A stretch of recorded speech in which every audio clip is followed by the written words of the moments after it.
will be involved in those talks indirectly, and they'll be very important. And we'll see what can happen. It's been typically Iran's a very tough negotiator. They're good negotiators, or bad negotiators. I would say they're bad negotiators because we could have had a deal instead of sending the B-2s in to knock out their nuclear potential, and we had to send the B-2s. I hope they're going to be more reasonable. They want to make a deal. Have you been told that a deal is next to impossible? No, I think they want to make a deal.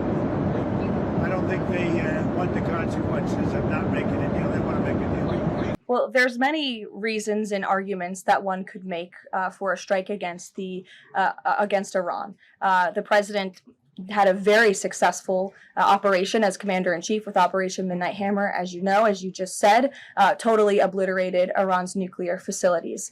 The president has always been very clear, though, with respect to Iran or any country around the world, diplomacy is always his first option, and Iran would be very wise to make a deal with President Trump and with this administration. He's talking to many people, of course, his national security team, first and foremost, and you know who the members of that team are. And this is something, obviously, the president takes seriously. He's always thinking about what's in the best interest of the United States of America, of our military, of the American people, and that's how he makes decisions with respect to military action of any kind. It's a fair question, Rachel, but I'm not going to set deadlines on behalf of the president of the United States. I think you heard from the administration and the State Department yesterday that there was a little bit of progress made, but we're still very far apart on some issues. I believe the Iranians are expected to come back to us with some more detail in the next couple of weeks, and so the president will continue to watch how this plays out. Look, again, I'm not going to engage in a hypothetical. Good try, Garrett, but you can't catch me there. I will say, with respect to the State of the Union, you'll be hearing more about what is to come from the president's speech very soon at the appropriate time. It is going to be a very good and powerful speech, so everyone should tune in. Join us now with the latest on U.S.-Iran nuclear talks in Geneva. Victoria Coates served as Deputy National Security Advisor in the first Trump administration. She's a national security and foreign policy vice president at Heritage Foundation. It's always good to see you, Victoria. I referenced this op-ed piece in the Journal earlier. I don't know if you had a chance to see it, but I think they're making the case that that's exactly what Iran would probably like, is to make it appear that they're, that they're giving up their nuclear aspirations to let them stay in power and don't make the same mistake as the Obama administration made with Iran. That's the thrust of the piece. Do you agree with that? Well, good to be with you, Joe. I guess to some extent I do. I think the regime in Iran at this point is more desperate than they ever have been before, and they're falling back on their old sort of trade and tricks, and they're playing for time, and they're trying to get more support from China, and they're trying to stave off a U.S. attack. And bear in mind, what President Trump has put into the Middle East dwarfs anything that Iran can muster. They can talk about sinking our battleships. They can't, and they know that. And when we get that second carrier group in there, they know they are essentially defenseless against that armada. So I think what you're seeing right now is a lot of bluster out of them. They are trying to string out these negotiations, but the Trump administration has been pretty relentless in their military buildup. Do you think at this point, Secretary Rubio said that there's some real issues that aren't being addressed? Are they so desperate that he would be satisfied? They will finally come to the table with what he wants. And what are those conditions, you think? Well, the President and Secretary Rubio have both been very clear that the nuclear program needs to be finally dismantled, and they cannot have any path to a nuclear weapon. And there are various technical ways that you can ensure that with inspections. It's always a concern, but that can be done. And then they want to limit their arsenal of missiles that they've been building back up since the 12-day war and end their support for terrorist proxies, Hamas and Hezbollah. And so far, the Iranians have said absolutely not. We might, cease enrichment for 3 to 5 years, to get the Trump administration out of the way, as it were. But the other things are off the table for the moment. Now, the only way that they are actually going to do what they did at the end of the Iran-Iraq war, what the Supreme Leader referred to as draining the poisoned chalice, the only way they're going to do that is if they think they are in danger of imminent collapse, either economically or because the United States has struck them and they can't defend themselves. So I think we could get there, but I don't think we're there now. And the regime change option, is that, you can't say it out loud, but we'd like that, wouldn't we? Well, the president actually has said it out loud, that they're not serving the Iranian people, that it would be the best possible outcome. But that is an issue for Iran. I think that he has learned the hard lessons of Iraq and Afghanistan, both wars he opposed, incidentally, at the time, that regime change can lead to a worse monster. And so I think they're being very cautious about that. You're seeing similar caution in Venezuela and Cuba, where they are much more interested in preserving institutions, working with powers that be to ensure an orderly transition rather than the chaos that we saw in Iraq. So I think that that would be ideal in Iran, that if you can find somebody who has legitimacy with the Iranian people, ideally the respect of the military as well, you could work with that person and hopefully get to a much brighter future for Iran. What do you think is going to happen, Victor? Just your own opinion in the next, I don't know, how long you need? 2 weeks? I'll give you a month. What happens in the next month? Well, I will tell you, my friend Amos Yadlin, who's the former head of the Israeli intelligence services, reportedly said this morning that he would think twice about flying this weekend. So it looks like the Gerald R. Ford, our second aircraft carrier group, will be in theater by Friday. We've just put in another 50 fighter jets overnight last night, F-15s, F-22s, F-35s. So, I would say within the next 10 days, we will have a decision from the commander-in-chief whether or not to use that armada and fatally weaken the Iranian regime. An extremely dangerous situation. And I think we're certainly closer than we were last week. I think there's a lot of signaling going on from both sides, and it's very hard to distinguish the signal from the noise.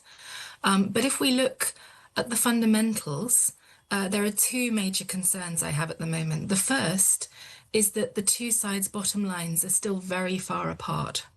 And the very brief nature of the recent talks in Geneva suggests to me that what happened was the Trump administration were looking for major concessions which weren't offered. Now, the question then is how long they want to spin that out. If the two bottom lines aren't going to meet, how long is the United States prepared to continue discussions? It's in Iran's interest to continue them as long as they're allowed. But I think that the thing that's now a particular concern over the past 24 hours is the very rapid pace at which the United States is reinforcing its air power in the region. That, of course, can still be signalling and pressure for a particular diplomatic outcome. But as more and more planes come in, as more and more equipment comes in, that signalling gets more and more expensive.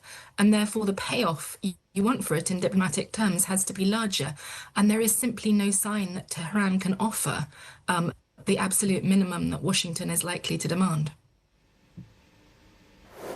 And Laura, Axios also reports that a US military operation in Iran would likely be a massive weeks-long campaign that would look more like a full-fledged war than last month's pinpoint operation in Venezuela. When you assess the amount of military capability that has moved into the region over the last few weeks, how different would that look from past US strikes on Iran if we did indeed see the worst come to worse here and the US actually decided to move ahead with an operation should these negotiations completely stall? It looks like the preparations are for something significantly larger than last June, when there were specific strikes, very limited and contained, on nuclear sites and nothing more. But it's also worth bearing in mind that some of this reinforcement of capabilities is to protect US assets in the region. So on Iran's side, Tehran has warned that a US strike this time won't be met only with a symbolic reaction. In fact, there will be a much heavier response targeting US and allied interests across the Middle East and potentially, of course, closing the Strait of Hormuz, which is what the global markets are watching. So some of this is to prepare for that scenario, and some of it is still signaling. But ultimately, we are looking at a very dangerous possible escalation spiral where both sides on the Iran side, there's an existential threat perceived, and they start to act more preemptively. And on the United States side, they come to the conclusion that this is the opportunity for regime change, and they might go all in. We're not there yet, but this is looking like a more and more plausible scenario as the days go past. Indeed, and we still don't really know what the US end goal is. The administration hasn't necessarily articulated a day after plan if indeed a strike did go ahead. Let's talk about the Iranian position here as well, Laura, because what we've also seen is the Iranians pushing ahead with these live military drills as well, now working in tandem with the Russians. I want your reaction to that. And also news this week that Iran partially closed the Strait of Hormuz. I know you mentioned this earlier, but does Iran still see the disruption of shipping as a credible lever here, or has that deterrent materially weakened? Last June, the Strait of Hormuz wasn't really an issue because at that point, Tehran didn't see itself as facing as an existential threat. So it was much more important for Iran to keep its relations with the Gulf oil exporters on side, to keep its relations with Asian countries that import oil from the Middle East on side, and to keep its own access. That may no longer be true if Iran decides that the United States is going for regime change. At that point, all the calculations change, and the ultimate weapon of blocking, closing, even just threatening the Strait of Hormuz with small boats or mines, that comes back onto the agenda.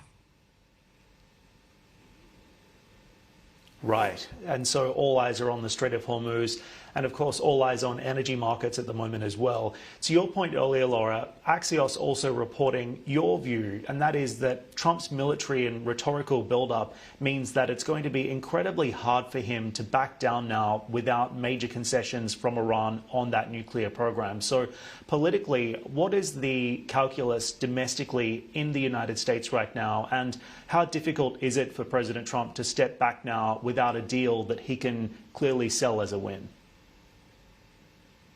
Very important never to underestimate the ability of President Trump to change his mind or to keep his options open. It may well be true that he has not yet made a final decision about strikes. And it's also worth bearing in mind that there are other drivers, such as the US midterms, such as the Olympics, such as Ramadan, that could argue in favor of a delay or a further resort to diplomacy. So I think that it's worth bearing in mind that if Trump wants to reframe the debate, and take something that Iran offers and frame it as a win, he has quite a lot of domestic scope to do that. But that doesn't seem to be the trajectory at the moment.